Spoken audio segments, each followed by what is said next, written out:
다 같이 기도하심으로 1월 12일 수요일 저녁 예배를 시작하겠습니다. 사랑의 아버지 하나님, 주일 이후 3일 동안도 새 마음과 희망찬 벅찬 새해의 그 마음으로 살아온다고 했지만 또 무너지고 아파하고 힘들어하는 우리 모습들이 있습니까? 오늘도 주님을 찾아 마음의 무릎을 꿇고 나아가는 모든 믿음의 백성들을 한 사람 한 사람 영으로 만나주시고 하늘 기쁨으로 다시 회복되며 새 마음과 새 결단으로 다시 주님 우리에게 주신 그 길을 삶을 살아내는 신앙의 여정이 계속되게 해 주시옵소서. 우리의 의지가 아니라 하나님의 말씀과 성령의 인도하심을 따라 끝까지 달려가는 우리 모두가 되게 하여 주시옵소서. 오늘도 그 힘을 결단을 우리에게 허락하시기 위해 3일 밤 예배로 모이게 하셨으니 예배하는 곳마다 하나님께서 친히 함께 하심으로 원하시는 길로 우리를 이끌어 주시옵소서. 우리 마음과 생각을 온전히 하나님께 맡깁니다. 모든 지각에 뛰어난 하나님의 평강이 우리 마음과 생각을 지키실 줄로 믿습니다. 하나님을 찬양합니다. 우리가 드려야 할 말씀을 허락하여 주옵소서. 기도하게 해 주옵소서. 응답으로 체험하는 자들을 되게 해 주시옵소서. 예수님의 이름으로 기도하옵나이다. 아멘.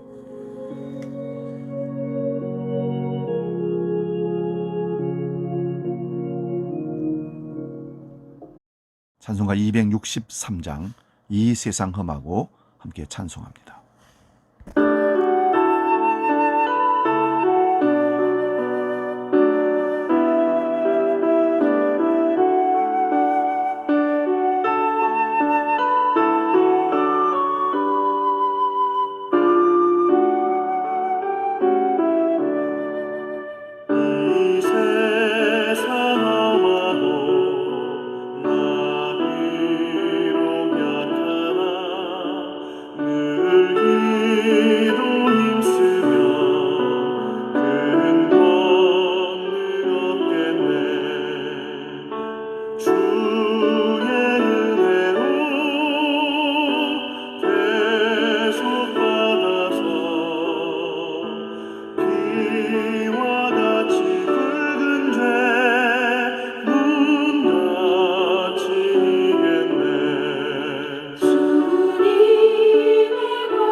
사도신경으로 우리 신앙을 고백합니다. 나는 전능하신 아버지 하나님, 천지의 창조주를 믿습니다. 나는 그의 유일하신 아들, 우리 주 예수 그리스도를 믿습니다. 그는 성령으로 잉태되어 동정녀 마리아에게서 나시고 본디오 빌라도에게 고난을 받아 십자가에 못 박혀 죽으시고 장사된 지 사흘 만에 죽은 자 가운데서 다시 살아나셨으며 하늘에 오르시어 전능하신 아버지 하나님 우편에 앉아 계시다가 거기로부터 살아있는 자와 죽은 자를 심판하러 오십니다. 나는 성령을 믿으며 거룩한 공교회와 성도의 교제와 죄를 용서받는 것과 몸의 부활과 영생을 믿습니다. 아멘. 오늘부터 갈라디아서를 강의하며 말씀의 은혜를 나눕니다. 갈라디아서 1장 1절에서 5절 말씀 첫 번째 시간으로 함께 은혜를 나누기를 원합니다. 갈라디아서 1장 1절에서 5절 말씀, 제가 봉독할 때에 살아계신 주님의 음성을 들을 수 있기 바랍니다. 봉독합니다. 사람들에게서 난 것도 아니요 사람으로 말미암은 것도 아니요 오직 예수 그리스도와 그를 죽은 자 가운데서 살리신 하나님 아버지로 말미암아 사도된 바울은 함께 있는 모든 형제와 더불어 갈라디아 여러 교회들에게 우리 하나님 아버지와 주 예수 그리스도로부터 은혜와 평강이 있기를 원하노라. 그리스도께서 하나님 곧 우리 아버지의 뜻을 따라 이 악한 세대에서 우리를 건지시려고 우리 죄를 대속하기 위하여 자기 몸을 주셨으니 영광이 그에게 세세토록 있을지어다. 아멘. 갈라디아서 첫 번째 강의, 오늘은 봉독한 말씀으로 이 악한 세대, 오늘 본문 4절 말씀 중간 부분에 보면 이 악한 세대에서 우리를 건지시려고 이런 말씀이 있습니다. 그 말씀을 그대로 제목으로 삼고 말씀을 상고하며 은혜를 나눕니다. 지난주까지 해서 빌립보서를 마치고 갈라디아서를 택한 이유는 우리가 다시 복음을 듣기 위한 것입니다. 물론 모든 성경이 다 복음을 전합니다만은 특히 복음과 다른 복음에 대하여 선명하게 대비하는 말씀이 갈라디아서에 있기 때문에 그 말씀을 함께 나누면서 참 복음을 우리가 함께 만나기 위한 그 은혜를 생각하면서 이 말씀을 준비했습니다. 바울 사도가 갈라디아 지역, 특히 지금의 터키 지역에 복음을 전했습니다. 복음을 듣고 믿는 자들이 여러분 교회입니다. 그러므로 교회란 건물이 아니라 하나님의 은혜로 복음을 듣고 믿는 사람들이 모인 곳이 교회입니다. 아니, 모인 무리가 교회라는 말씀입니다. 그래서 2절에 보시면 갈라디아 여러 교회들에게 편지를 보낸다라고 말씀합니다. 복음에 비추어서 교회를 우리는 에클레시아라고 헬라어를 씁니다. 에클레시아라고 말은 밖으로 불러냄을 받은 사람들이라는 뜻입니다. 세상 안에 죄악 속에 마귀 사탄의 무리 속에 있던 죽어가던 우리들을 끄집어내서 하나님의 자녀로 삼으시고 하나님 백성 만드셔서 살아가게 하는 모든 사람들의 무리, 그 모임이 교회입니다. 그러므로 교회란 건물이라기보다는 하나님을 아버지로 부르고 예수 그리스도를 주라고 고백하는 사람들의 사람들, 한 사람 한 사람들을 교회라고 하는 것이죠.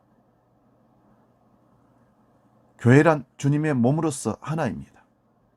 그러나 지역적으로 흩어져 있기에 여러 교회들이라고 표현했던 것입니다. 이런 교회는 어느 지역이나 특정한 제도나 조직의 문제가 아니라 복음을 듣고 예수를 믿는 자들을 교회라고 합니다. 바울 사도가 갈라디아 교회들에게 이 편지를 보내는 이유는 바울 사도가 1차, 2차 전도 여행을 통해서 복음을 듣고 믿어서 교회가 된 곳에 거짓 선생들이 나타난 것입니다. 그리고 이들이 말하기를 바울이 전한 복음에 문제가 있다고 합니다. 복음에 문제가 있다고 할 뿐만 아니라 바울의 사도됨에 대하여 시비를 건 것입니다. 그는 사도가 아니다.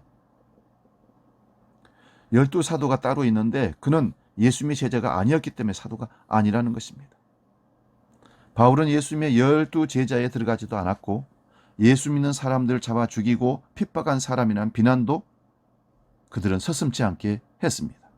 그러므로 바울 자신의 사도직의 근거가 어디에 있는지를 말하면서 바울이 전한 복음 외에 다른 복음을 전하면 그들이 하늘에서 내려온 천사라고 할지라도 저주를 받으리라고 바울 사도가 선언을 합니다.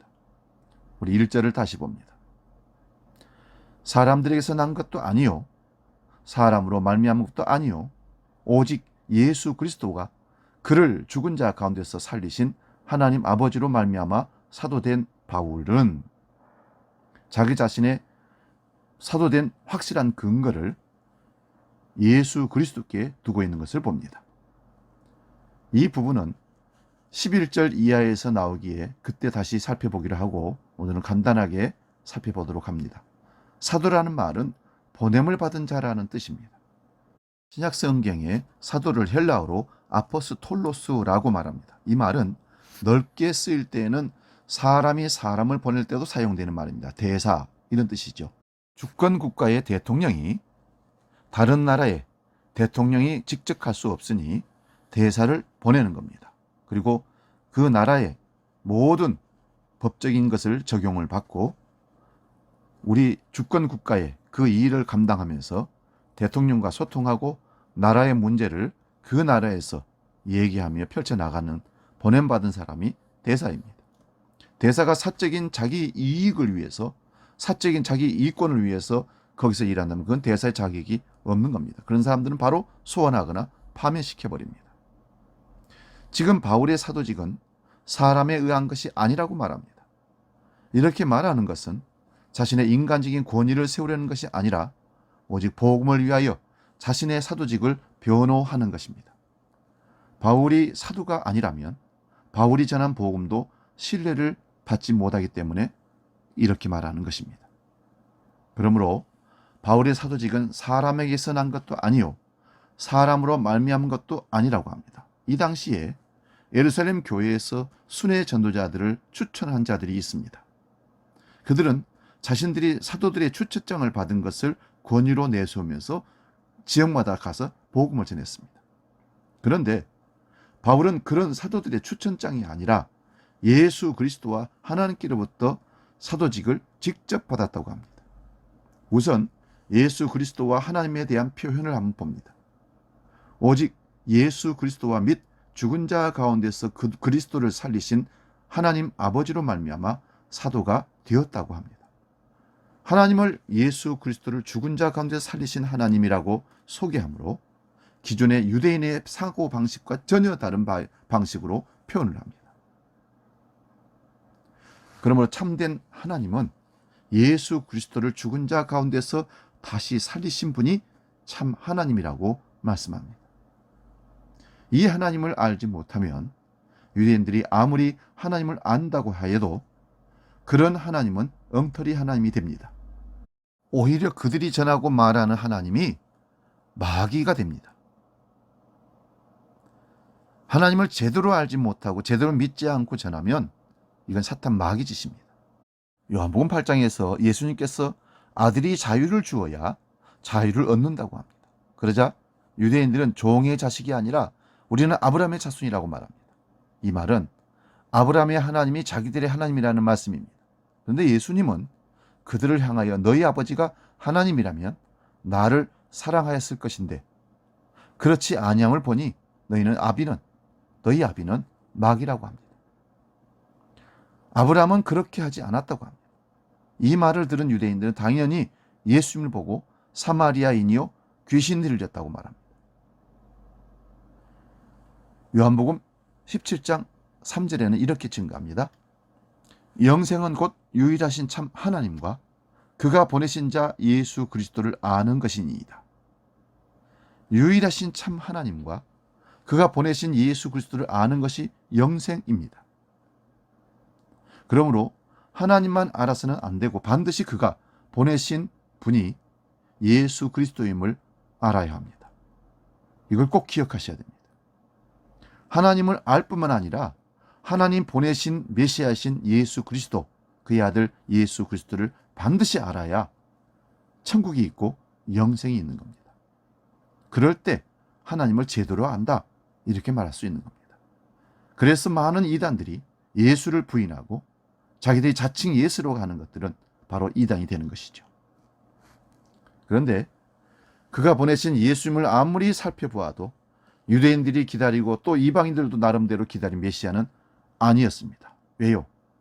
그들이 기다리는 메시아는 외형적으로 다윗과 같이 용명하고 많은 군사와 권세를 가지고 이 땅에 나타나야 되는데 나사렛 촌 목수의 아들로 청년으로 가난한 자들, 병든 자들, 죄인들과 함께 어울리고, 그래서 어떻게 저런 자가 메시아가 될 수 있는가? 아니다라고 했던 것입니다. 도대체 메시아라면 나에게 무언가를 필요한 것을 주어야 하는데, 예수님의 십자가는 아무것도 우리에게 주신 것이 없는 하나님께 저주받아 버림받은 모습으로 우리에게 보여줍니다. 그런데 예수님은 그 십자가 위에서 다 이루었다고 하십니다. 도대체 무엇을 다 이루었다는 말씀입니까? 초등학교 어린 학생이 예수님의 십자가가 모든 것을 다 이루었다, 예수님의 십자가 지심으로 모든 것을 다 이루셨다라고 말하니까 초등학교 3학년쯤 된 그 아이가 아쉽다, 예수님이 짱 하고 뭔가 힘을 발휘해야 되는데 왜 십자가에서 죽어버렸지? 사실 이것이 우리의 본심입니다. 도대체 무엇을 다 이뤘다는 말씀입니까? 예수님께서 결혼을 했습니까? 행복한 가정을 이루어내셨습니까? 세상적인 출세를 하셨습니까? 목회를 성공하셨습니까? 장수를 하셨습니까? 도대체 이루어내신 것이 무엇입니까? 사람들이 보기에 저주받아 죽은 죽음이라서 침을 뱉고 고개를 도리질하면서 돌아서는 것이 당연합니다. 이것이 세상에서 정상적이라고 하는 사람들의 반응입니다. 그러나 하나님은 이렇게 버림받은 예수님을 죽은 자 가운데서 다시 살리심으로 모든 인간이 다 틀렸다는 것을 보여주십니다. 틀린 정도가 아니라 죄 아래에 있고 사망 아래에 있었다는 것을 예수님의 죽으심과 부활을 통하여 보여준 겁니다. 그러므로 바울의 사도직은 예수님을 죽은 자 가운데서 다시 살리신 하나님 아버지와 그렇게 사하심을 받은 예수 그리스도로부터 받은 사도직이라고 말하는 것입니다.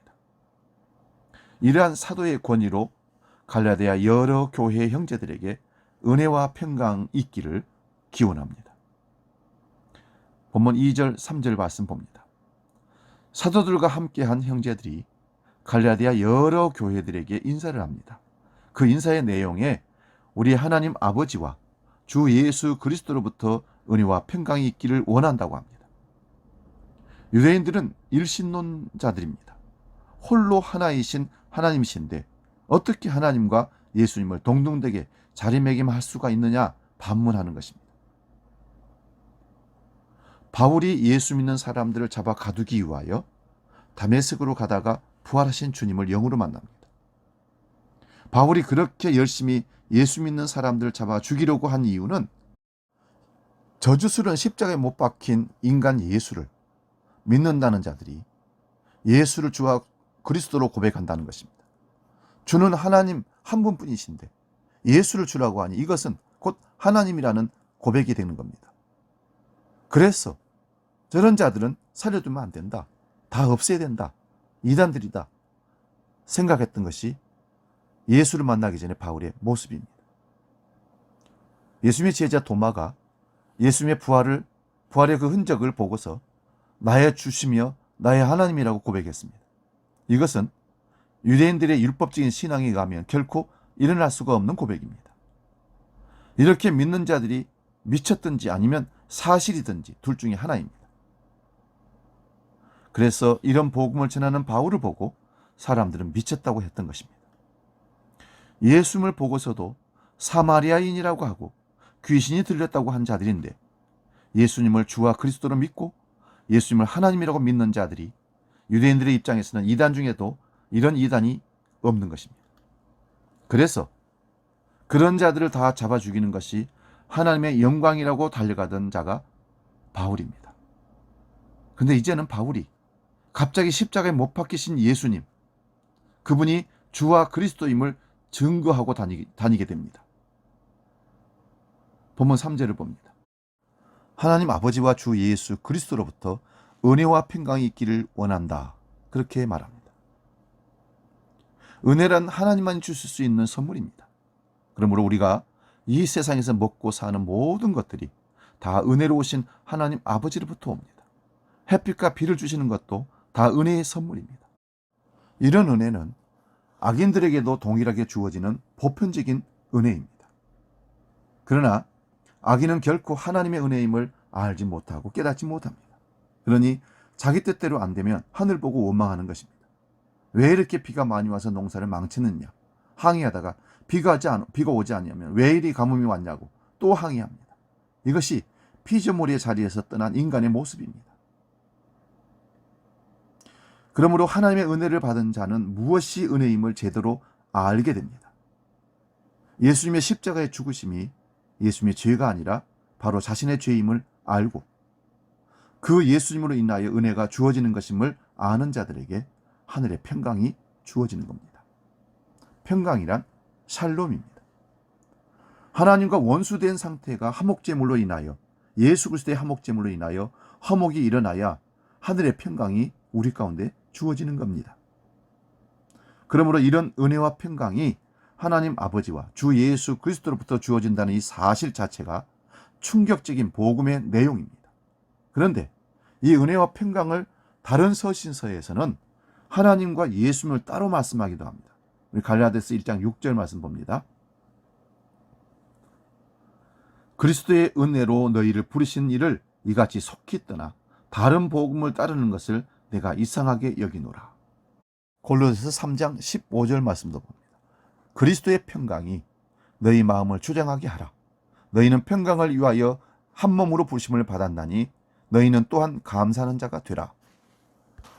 이 말씀들을 보면 하나님의 은혜와 평강이라고 함께 쓰지 않고 바로 그리스도의 은혜와 평강이라고 말씀합니다. 그러므로 하나님과 예수님을 구별하지 않고 사용합니다. 이것을 우리는 흔히 삼위일체라고 쉽게 말합니다마는 삼위일체란 교회에서 이단들과의 싸움에서 정립하는 용어입니다. 성경에는 삼위일체라는 단어가 없습니다. 그러나 삼위일체의 모습이 들어있죠. 바울 사도가 유대교에 철저하게 빠졌던 유대주의자인데 갑자기 유일한 하나님 한 분을 섬기고 살아가는 그런 자들인데 성삼위 하나님 삼위일체를 인용한다는 것은 이것은 사람의 힘과 능력이 아니라 하나님께서 그에게 그런 능력을 주셔서 그런 고백을 하게 했던 것입니다. 그래서 바울 사도는 사람에게서 난 것도 아니요 사람으로 말미암은 것도 아니라고 말씀했던 겁니다. 이 부분에 대해서 한 곳을 더 살펴봅니다. 요한복음 5장 19절에서 21절 말씀입니다. 그러므로 예수께서 그들에게 이르시되 내가 진실로 진실로 너에게 이르노니 아들이 아버지께서 하시는 일을 보지 않고는 아무것도 스스로 할 수 없나니 아버지께서 행하시는 것을 아들도 그와 같이 행하느니라. 아버지께서 아들을 사랑하사 자기가 행하시는 것을 다 아들에게 보이시고 또 그보다 더 큰 일을 보이사 너희로 놀랍게 여기게 하시리라. 아버지께서 죽은 자들을 일으켜 살리심 같이 아들도 자기가 원하는 자들을 살리시느니라. 아멘. 아버지와 아들이 행하는 일이 동급입니다. 유대교에서는 도대체 이거 받을 수 없는 말이죠. 예수님께서 친히 하신 말씀을 사도 요한이 지금 증거하고 있습니다. 이런 증거를 믿을 수 있다는 것은 예수님께서 은혜를 주셨기 때문입니다. 이런 자들에게는 세상이 줄 수 없는 하늘 평강을 알고 누리게 되는 것이죠. 그러면 하나님께서 왜 이런 일을 하시는 겁니까? 본문 4절입니다. 예수님께서 하나님의 뜻을 따라 이 악한 세대에서 우리를 건지시기 위하여 자기 몸을 주셨다고 선언합니다. 그러므로 예수 그리스도의 몸을 주심으로 인하여 은혜와 평강을 선물을 받은 사람은 세상이 어떻게 보입니까? 세상은 악하지만 그래도 살만하다고 여겨집니까? 그렇지 않습니다. 진선미라고 포장하여 있을 뿐이지 한꺼풀만 들어가 보면 모든 추악한 모습들이 가득 차고 그 모습들이 보여집니다. 이렇게 악이 가득한데도 마귀는 속이고 자기 자신도 속고 살아갑니다. 세상이 문제는 있지만 조금만 손을 보면 살만한 곳이라고 하는 사람들이 있습니다. 세상을 고치는 방법으로 교육을 얘기하고 인류와 도덕을 이야기하고 환경과 경제를 이야기하고 종교 간의 대화를 말하지만 이 모든 인간의 노력들은 근원적으로 하나님을 떠나서 스스로 하나님이 되고자 하는 악한 모습의 발로입니다. 하나님이 스스로 고치지 아니하시면 결코 세상은 선한 세상, 정의로운 세상이 될 수 없습니다.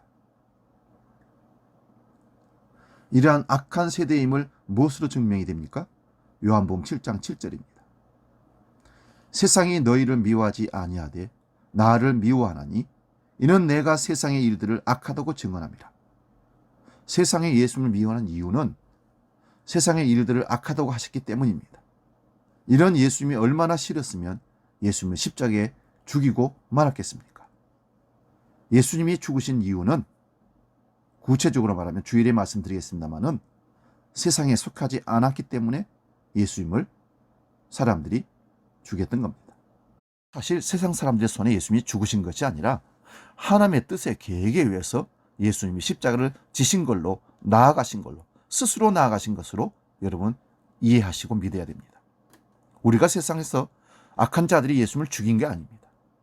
죽인 사실은 맞지만 그렇게 죽은 의도, 진정한 의미는 하나님이 계획하시고 우리를 살리기 위해서 십자가에 스스로 나아가셔서 달리셔서 죽으신 겁니다. 이 세상이 악하다는 것이 분명하게 증거가 되었습니다. 창조주를 피조물이 살해한 사건이 십자가 사건이죠. 이로 인해서 이 세상은 하나님의 진노를 받아 마땅한 곳임이 이제 확정되었습니다. 그러므로 우리 주 예수 그리스도를 죽은 자 가운데서 다시 살리신 하나님의 은혜와 평강을 받은 자들은 이 세상으로부터 구원을 받습니다. 이스라엘 백성들이 출애굽한 사실, 그 탈출 사건은 구속사적으로 해석하면 세상에서 하나님 백성으로 죄의 노예에서 그리스도 안에서 자유인으로 사는 것입니다. 그래서 교회도 죄악 세상, 이 악한 세상으로부터 불내냄을 받은 자들의 무리입니다. 출애굽이 목표가 아니라 출세상이 목표입니다. 그 이유는 세상이 악하기 때문입니다. 이렇게 자기 백성을 악한 세대로부터 구원하시는 것은 하나님의 자기 영광을 위해서 그렇게 하십니다. 천지 창조가 하나님의 아들의 영광을 위한 창조입니다. 그런데 인간들은 자나깨나 자신들의 영광을 구합니다. 자신의 영광을 위해서 삽니다. 자기 영광을 추구하기 위해 예수를 믿을 수가 없습니다. 오직 하나님 아버지와 주 예수 그리스도로부터 은혜와 평강을 선물로 받은 자들만 주님께 영광을 돌리기 위하여 이 악한 세대에서 건짐을 받습니다. 이 사실을 확인한 우리는 건짐받은 것으로 끝나는 것이 아니라 아브라함이 조카 롯을 소돔과 고모에서 끄집어내는 역할을 했던 중보기도 했던 것처럼 우리 가족과 지인들과 형제들과 민족들을 주께로 악한 세대로부터 끄집어내어 구원의 반열에 함께 세우는 사명을 감당하라고 지금도 우리를 하나님께서 이 세상으로 보내시는 겁니다. 보내셨는데 세상에 속해서 세상의 향락을 누리며 사는 꿈을 꾸고 산다면 그거는 이미 보냄받은 자가 아니라 탈선한 자입니다.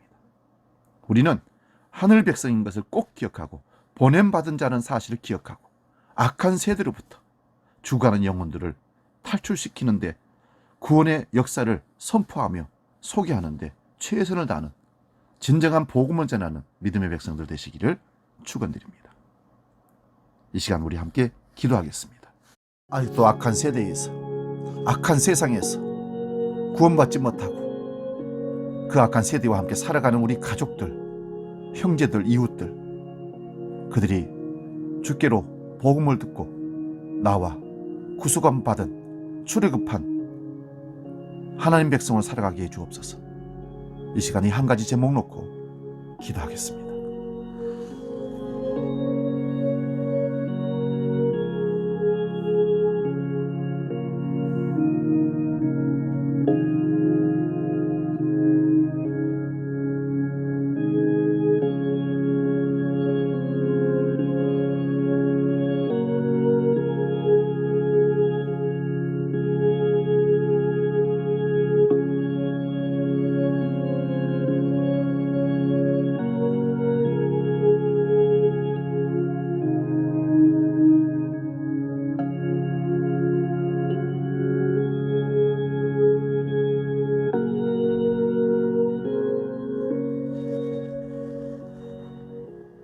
다 같이 기도하겠습니다. 살아계신 아버지 하나님, 우리가 땅에 발을 딛고 사는 이 세상은 악한 세대라고 말씀합니다.